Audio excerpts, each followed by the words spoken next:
Sai Ram, Shri Sai Satcharitra, Chapter 16 and 17. Quick Brahmagnan. These two chapters relate the story of a rich gentleman who wanted Brahmagnan quickly from Sai Baba. Preliminary. The last chapter described how Mr. Cholkar's vow of small offering was completed and accepted. In that story, Sai Baba showed that he would accept with appreciation any small thing offered with love and devotion. But if the same thing was offered with pride and haughtiness, he would reject it. Being himself full of Sat Chit Anand, that is, pure consciousness, knowledge and bliss, he did not care for mere outward formalities, but if an offering was made in a humble spirit, the same was welcome and he accepted it with pleasure and avidity. In fact, there is no person more generous and benevolent than a Sadguru like Sai Baba. He cannot be compared to the Chintamani jewel, the Kalpataru, that is the celestial tree which fulfills our desires, or the Kamadhenu, that is the celestial cow which yields what we desire. They give us only what we desire, but the Sadguru gives us the most precious thing, that is inconceivable and inscrutable, the reality. Now let us hear how Sai Baba disposed of a rich man who came to him and implored him to give him Brahmagnan. There was a rich gentleman, unfortunately his name and whereabouts are not mentioned, who was very prosperous in his life. He had amassed a large quantity of wealth, houses and lands, and had many servants and dependents. When Baba's fame reached his ears, he said to a friend of his that he was not in want of anything, and so he would go to Shirdi and ask Baba to give him Brahmagnan, which if he got would certainly make him more happy. His friend dissuaded him, saying, "It is not easy to know Brahma, and especially so for an avaricious man like you, who is always engrossed in wealth, wife and children. Who will in your quest of Brahmagnan satisfy you, who does not give away even a paisa in charity?" Not minding his friend's advice, the fellow engaged a return journey Tonga and came to Shirdi. He went to the masjid, saw Sai Baba, fell at his feet and said, "Baba, hearing that you show Brahma to all who come to you, I too have come here all the way from my distant place. I am much fatigued by the journey, and if I get Brahmagnan from you, my troubles will be well paid and rewarded." Baba then replied, "Oh my dear friend, do not be anxious. I shall show you Brahma. Many people come to me and ask for wealth, health, power, honor, position, cure of diseases and other temporal matters. Rare is the person who comes to me and asks for Brahmagnan. There is no dearth of people asking for worldly things, but people interested in spiritual matters are very rare. I think it is a fortunate and auspicious moment when persons like you come and ask me for Brahmagnan. So forthwith I show to you with pleasure Brahma with all its accompaniments and complexities." Saying this, Baba started to show him Brahma. He made him sit there and engaged him in some other talk, and thus made him forget his question for the time being. Then he called a boy and told him to go to a Nandu Marwadi and get from him a loan of ₹5. The boy left and returned immediately, saying that Nandu was absent and his house was locked. Then Baba asked him to go to Bala Grocer and get from him the said loan. This time also the boy was unsuccessful. The experiment was repeated again twice or thrice with the same result. Sai Baba was, as we know, the living and moving Brahma incarnate. Then someone may ask, why did he want the paltry sum of 5 rupees and why did he try hard to get it? In reality, he did not want the sum at all. He must have known fully that Nandu and Bala were absent, and he seemed to have adopted this procedure as a test for the seeker of Brahma. That gentleman had a roll or bundle of currency notes in his pocket, and if he was really earnest, he would not have sat quiet and be a mere onlooker when Baba was frantically trying to get a paltry sum of rupees 5. He knew that Baba would keep his word and repay the debt, and that the sum wanted was insignificant. Still, he could not make up his mind and advance the sum. Such a man wanted from Baba the greatest thing in this world, that is the Brahmagnan. Any other man who really loved Baba would have given to him rupees 5 at once instead of being a mere onlooker. It was otherwise with this man. He advanced no money, nor did he sit silent, but began to be impatient as he was in a haste to return and implored Baba, saying, "Oh Baba, please give me Brahmagnan soon." Baba replied, "Oh my dear friend, did you not understand all the procedure that I went through sitting in this place for enabling you to see Brahma? It is in short this: for seeing Brahma, one has to give 5 things. That is, surrender 5 things, which is first, 5 pranas, that is vital forces. Second, 5 senses. Third, mind. Fourth, intellect. And fifth, ego. This path of Brahmagnan or self-realization is as hard as treading on the edge of a razor. Sai Baba then gave a rather long discourse on the subject, the purport of which is given below. Qualifications for Brahmagnan or self-realization. All persons do not see or realize the Brahma in their lifetime. Certain qualifications are absolutely necessary. First, mumukshu or intense desire to get free. He who thinks that he is bound and that he should get free from bondage and works earnestly and resolutely to that end and does not care for any other thing is qualified for the spiritual life. Second, virakti or a feeling of non-attachment with the things of this world and the next. Unless a man feels disgusted with the things, emoluments and honors which his actions would bring in this world and the next, he has no right to enter into the spiritual realm. Third, antarmukha, introversion. Our senses have been created by God with a tendency to move outward, and so man always looks outward and not inward. He who wants self-realization and immortal life must turn his gaze inwards and look to his inner self.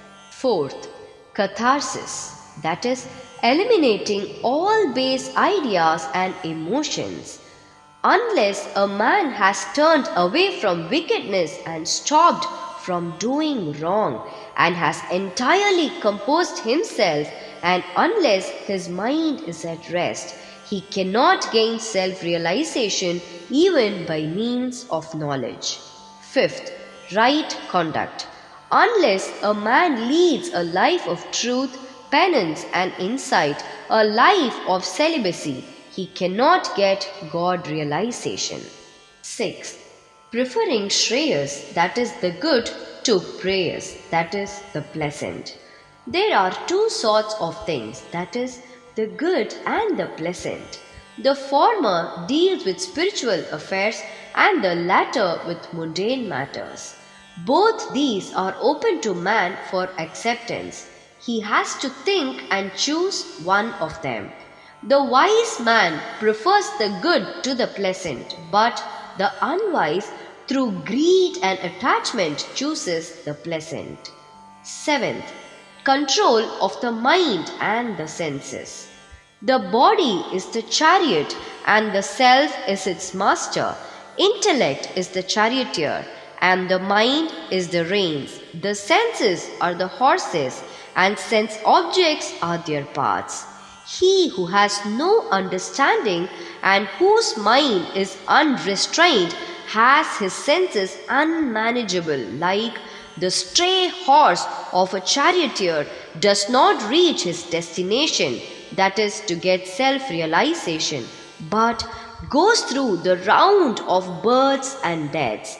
But he who has understanding and whose mind is restrained has his senses under control, like the good obedient horse of a charioteer reaches the destination, that is the state of self-realization, whence he is not born again.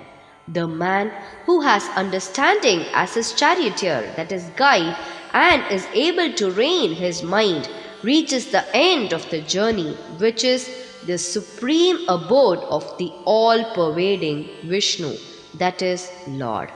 8th, purification of the mind.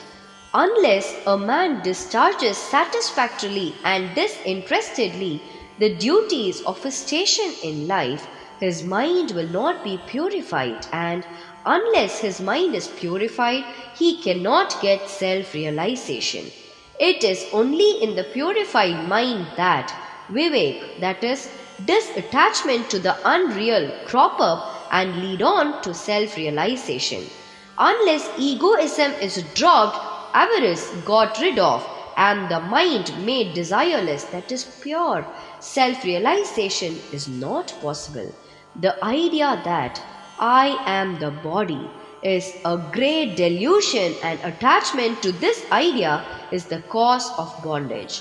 Leave off this idea and attachment, therefore, if you want to reach the goal of self-realization. 9th, the necessity of a guru. The knowledge of the self is so subtle and mystic that no one can, by his own individual effort, ever hope to attain it. So, the help of another person, that is a teacher who has himself got self-realization, is absolutely necessary. What others cannot give with great effort and pains can be easily gained with the help of such a teacher, for he has walked on the path himself and can easily take the disciple step by step on the ladder of spiritual progress. And lastly, grace of the Lord is the most essential thing. When the Lord is pleased with anybody, he gives him viveka and vairagya and takes him safe beyond the ocean of mundane existence. The self cannot be gained by the study of Vedas, nor by intellect, nor by learning. He whom the self chooses gains it. To him the self reveals its nature, says the Katha Upanishad. After the dissertation was over, Baba turned to the gentleman and said, "Well, sir, there is in your pocket the Brahma in form of 50 times of 5, that is rupees 250. Please take that out." The gentleman took out from his pocket the bundle of currency notes and, to his great surprise, found on counting them that there were 25 notes of 10 rupees each. Seeing this omniscience of Baba, he was moved and fell at Baba's feet and craved for his blessings. Then Baba said to him, "Roll up your bundle of Brahma, that is currency notes. Unless you completely get rid of your avarice or greed, you will not get the real Brahma. How can he whose mind is engrossed in wealth, progeny and prosperity expect to know the Brahma without removing his attachment for them? The illusion of attachment or the love for money is a deep eddy, that is whirlpool of pain, full of crocodiles in the form of conceit and jealousy. He who is desireless can alone cross this whirlpool. Greed and Brahma are asunder as poles. They are eternally opposed to each other. Where there is greed, there is no room for thought or meditation of the Brahma. Then, how can a greedy man get dispassion and salvation? For a greedy man, there is no peace, neither contentment nor steadiness. If there be even a little trace of greed in mind, all the sadhanas, that is, spiritual endeavors, are of no avail. Even the knowledge of a well-read man who is not free from the desire of the fruit or reward of his actions is futile and cannot help him in getting self-realization. The teachings of a guru are of no use to a man who is full of egoism and who always thinks about the sense objects. Purification of mind is absolutely necessary. Without it, all our spiritual endeavors are nothing but useless show and pomp. It is therefore better for one to take only what he can digest and assimilate. My treasury is full, and I can give anyone what he wants, but I have to see whether he is qualified to receive my gift. If you listen to me carefully, you will be certainly benefited. While sitting in this masjid, I never speak any untruth. When a guest is invited to a house, all the members of the household and other friends and relations that happen to be present are entertained along with the guest. So all those that were present in the masjid at that time could partake of the spiritual feast that was served by Baba for the rich gentleman. After getting Baba's blessings, one and all, including the gentleman, left the place quite happy and contented. Special characteristics of Baba. There are many saints who, leaving their houses, stay in forests, caves or hermitages and in solitude in order to get liberation or salvation for themselves. They do not care for other people and are always self-absorbed. Sai Baba was not of such a type. He had no home, no wife, no progeny, nor any relations near or distant. Still, he lived in the world, that is, society. He begged his bread from 4 or 5 houses, always lived at the foot of the neem tree, carried on worldly dealings, and taught all the people how to act and behave living in this world.